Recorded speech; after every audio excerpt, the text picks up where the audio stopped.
du Père, du Fils et du Saint-Esprit. Amen. Grande joie d'être là avec toi en ce 26 septembre, jeudi. Et aujourd'hui, nous célébrons Saint Côme et Saint Damien, martyrs. Côme et Damien sont des martyrs de Syrie, près d'Alep, en Syrie. Dès le IVe siècle, les miracles fleurissaient tellement sur leur tombe que la légende les présenta comme des médecins qui soignaient gratuitement. Aussi leur culte ne devait-il pas tarder à se répandre à travers les bassins méditerranéens.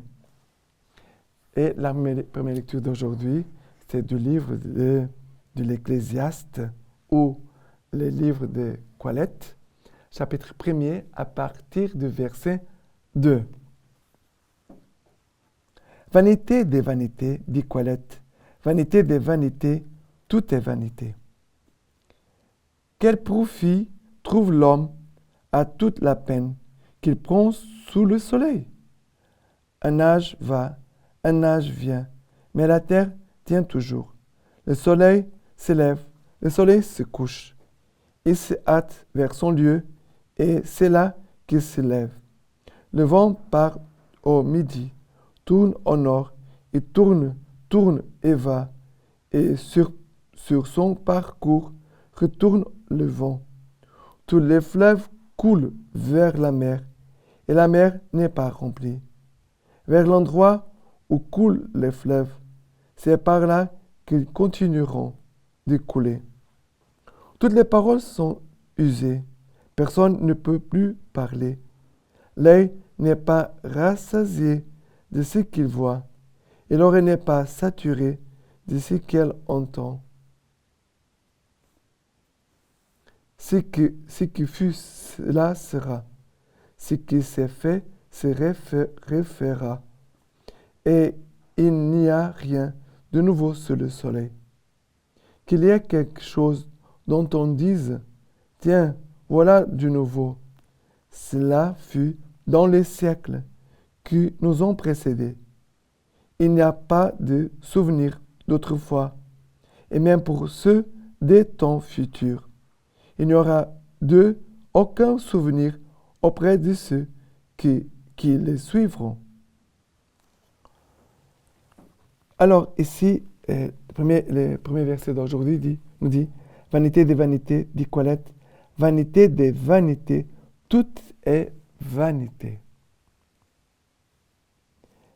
Et en plus, il dit le vent part au midi, tourne au nord, il tourne et va, et sur son parcours retourne le vent. Alors, vanité de vanité, ça sert à quoi? C'est comme du vent.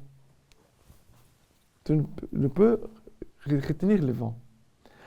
La vanité, c'est quelque chose qui prend notre temps, occupe notre tête, mais ça ne produit rien. Ça ne produit aucun fruit. La personne, elle se fatigue, elle s'épuise. Parce que quelqu'un qui va suivre ses vanités, à un moment, elle va se rendre compte qu'elle est fatiguée, qu'elle est épuisée, qu'elle est vide, qu'elle n'a rien construit, qu'elle a seulement perdu son temps. Le Seigneur ne veut pas qu'on soit frustré, déçu, en se disant, moi, voilà, j'ai perdu des années et des années de ma vie, de ma jeunesse, en courant derrière les vanités. Ici, il va dire, quel profit trouve l'homme à toute la peine qu'il prend sous le soleil? Un âge va, un âge vient, mais la terre tient toujours. Le soleil se lève, le soleil se couche, et se hâte vers son lieu, et c'est là qu'il se lève. Le vent part au midi, tourne au nord, tourne, et il va sur son parcours, retourne le vent. Tous les fleuves coulent vers la mer, et la mer n'est pas remplie. Ça veut dire que nous voyons, ici, nous parle du soleil, un âge vient, mais la terre tient toujours. Le soleil se lève, le soleil se couche, le vent, les fleuves, Mais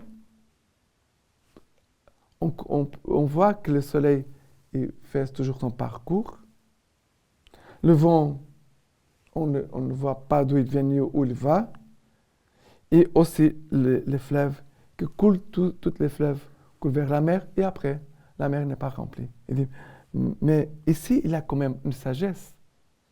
Il a une sagesse. Le soleil, cette sagesse, cette fermeté, cette stabilité du soleil, cette fidélité, on pourrait dire comme ça. Le vent, ça veut dire que le Seigneur a laissé la création aussi pour nous enseigner des choses. La création est là pour nous enseigner. Nous voyons qu'aujourd'hui, la terre, à cause de la pollution, la climate partout dans le monde, elle est déséquilibrée. Ici au Brésil, il y a beaucoup de chaleur. Les températures augmentent, beaucoup d'incendies. Ça veut dire que la terre, elle est en train de dire quelque chose. Dieu a laissé une sagesse dans la nature. Ça veut dire que si on lit, si on regarde attentivement, on va tirer une lecture, une leçon de sagesse. Vous voyez, ici, on parle du soleil, la fidélité, la stabilité, le vent prédire la liberté. En même temps, les fleuves qui coulent, ça fait, on se dirige tous vers un même point. Il y a un centre, mais la mer ne déborde pas, elle n'est pas remplie. Ça veut dire qu'il y a comme un équilibre entre l'eau qui entre, l'eau qui s'évapore. Ça veut dire qu'il y a comme un circuit de l'eau. Et Dieu veut mettre ce mouvement, cette sagesse, cette liberté dans nos âmes. Mais tout vient de Dieu. Plus on va s'unir à Dieu, plus on va comprendre les marques que Dieu a laissées dans la nature, mais surtout, on va comprendre la sagesse de Dieu. Dieu, il veut nous enseigner. Il est un Père pour nous. Mais parfois, les enfants ne veulent pas écouter son Père. Ils sont distraits, ne veulent pas s'arrêter vraiment pour écouter. Et le psaume d'aujourd'hui, c'est le psaume 90, à partir du verset 3. Seigneur, tu as été pour nous un refuge d'âge en âge, avant que les montagnes fussent nées, enfantées de la terre et le monde, de toujours à toujours, tu es Dieu.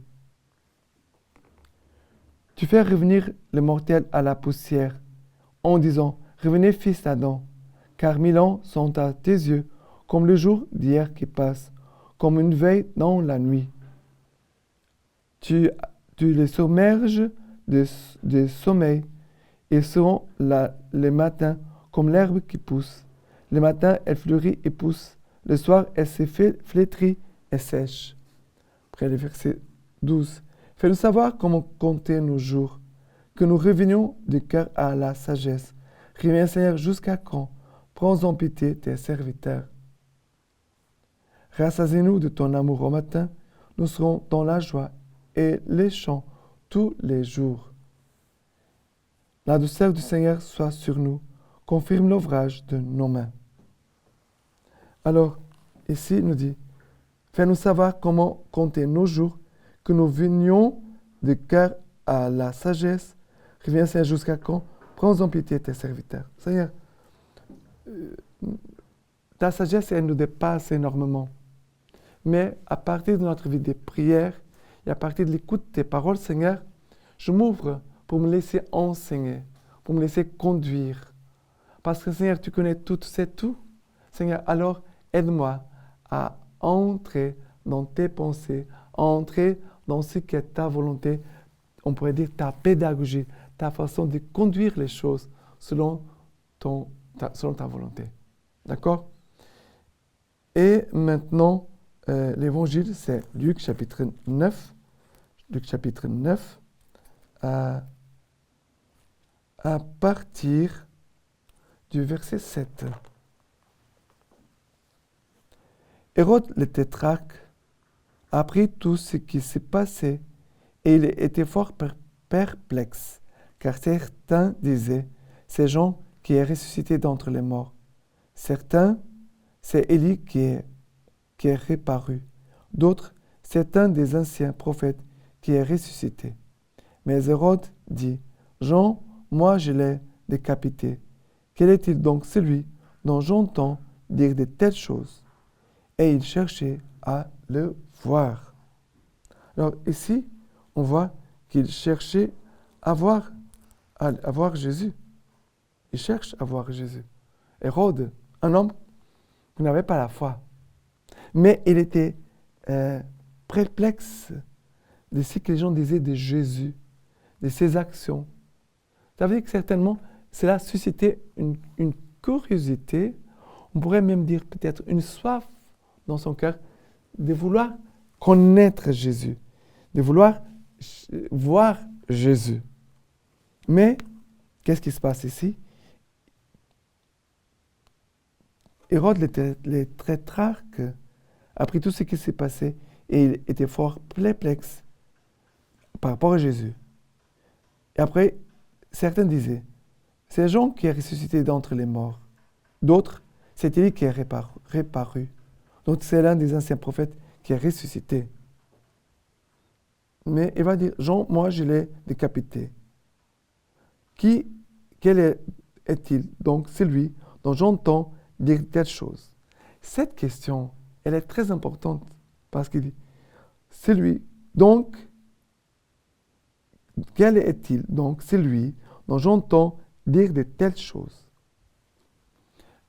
Et non pas seulement d'entendre dire, mais de les voir, de les contempler, d'expérimenter les actions de Dieu dans notre vie. Nous sommes les destinataires des bienfaits de Dieu.